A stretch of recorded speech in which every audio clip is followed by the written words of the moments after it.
Good morning, everyone. People say that they want to save dogs. They want to save dogs' lives. They want to help that dog in the shelter that can't be adopted. They want to help the dogs that are being aggressive.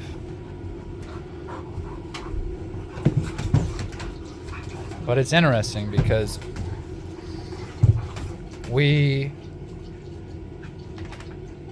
only want to help them if it aligns with how we want it to be.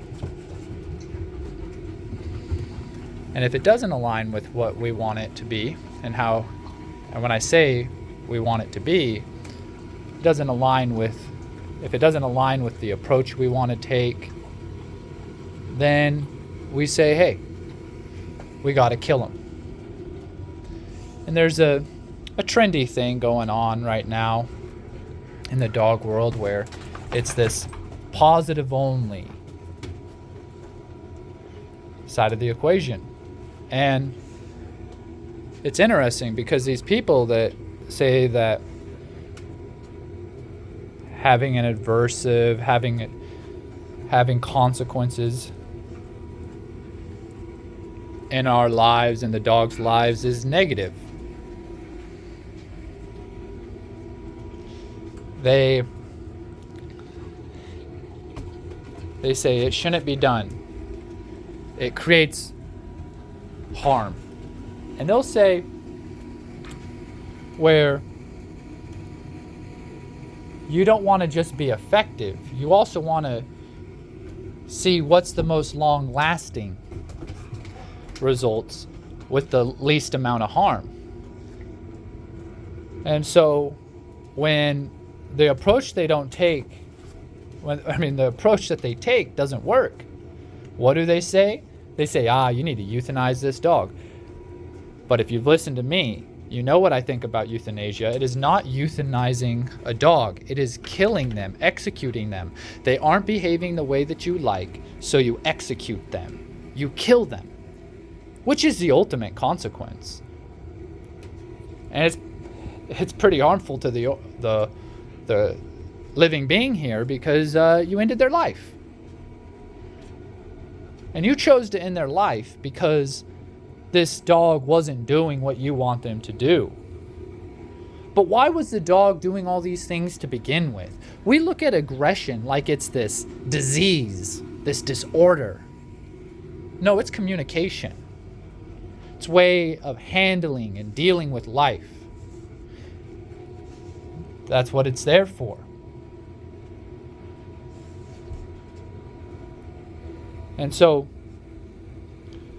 we don't understand our dogs from nature's perspective. We don't understand them. We think we understand dogs because we say, you need to train your dog. You need to tell it to sit. You need to tell it to down. Make sure you exercise them enough. Make sure you tire them out and get all these toys. And do all these things that wake up the predatory side of the dog. Wake up and encourage the assertive, dominant, and aggressive side in our dogs. And so we do things. We don't understand how to live with them. We go, this is my dog. I should be able to go over and hug it and kiss it and love on it however I want because it's my dog. This is my dog here. And when the dog bites us, we go, we got to get rid of the dog. We got to kill the dog. Oh, man. It's frustrating. And I'm learning, I'm growing. But it is frustrating. I understand that we want the best for dogs. And so I'm in an agreement. I'm in an alignment. But when your approach doesn't work and it leads you to think that you need to kill the dog, I think that you are You are at the end of your road for what you can offer as far as advice goes. So then don't be knocking me when I save these dogs' lives and it goes against what you believe in. Because you said to kill. And I'm saying, no, this dog doesn't deserve to die. It needs to be understood. And we need to respect it for what it is. And that is a dog. They do not communicate like we do. They do not think like we do. There are similarities to things. But dogs say what they do not like. When they communicate, they do it in a assertive, dominant, and it can be even an aggressive manner. We're like that too. Except we have the language that I'm speaking with you in right now. And so we have ability to communicate at a higher level when it comes to being a human being. But our dogs can't do what I'm doing right now with you.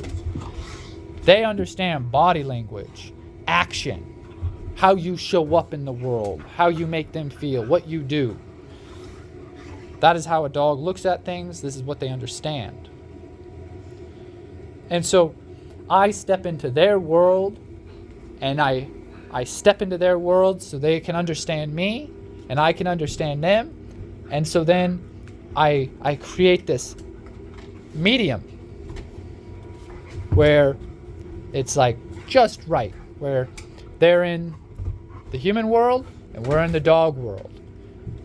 It's like the yin and yang symbol is what I picture right now. If you picture that, it's what I'm talking about. A balance between dog and human being. Understanding each other from nature. And so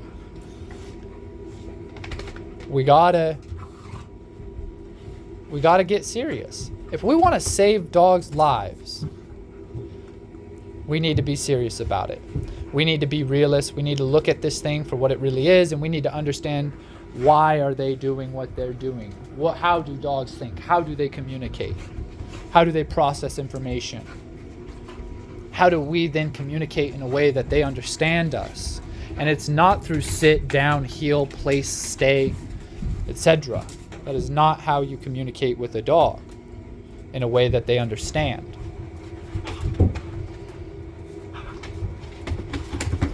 We need to communicate with them what we do not like, and we need to see how do they do it, who are they, and then we can start having those conversations with them. But we need to understand them and where they're coming from so we can be good parents. We like to say these are our kids. Well, we need to be parents. Not their friends, we need to be their parents. And so I love dogs. And I'm willing to stand up for what I believe in, and it can be challenged by others and questioned. And I'm more than happy to dive into those things. But it seems like the other person doesn't really want to be questioned. They don't want to dive into those things. So, anyways, just expressing myself, letting you all know where I'm at right now, what I'm thinking about, how I'm feeling.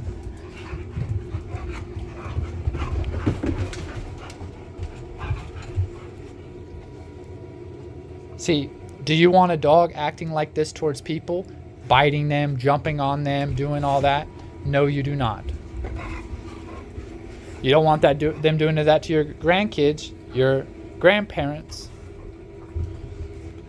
somebody with a mobility issue, maybe even, people in general. But we don't want them acting like this towards us. So this is why I don't play with dogs. I don't want them to think that this is okay with people.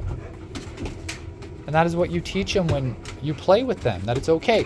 And then the person will say, Scott, my dog is jumping up on people. They're being mouthy with people.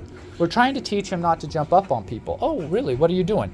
Well, we tell him to sit or put all fours on the ground, and when he's doing that, we give him a reward.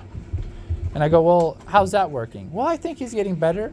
Well, how long have you been doing this? Oh, just a little over a year. He's still young, Well, how old is he? Well, he's 3.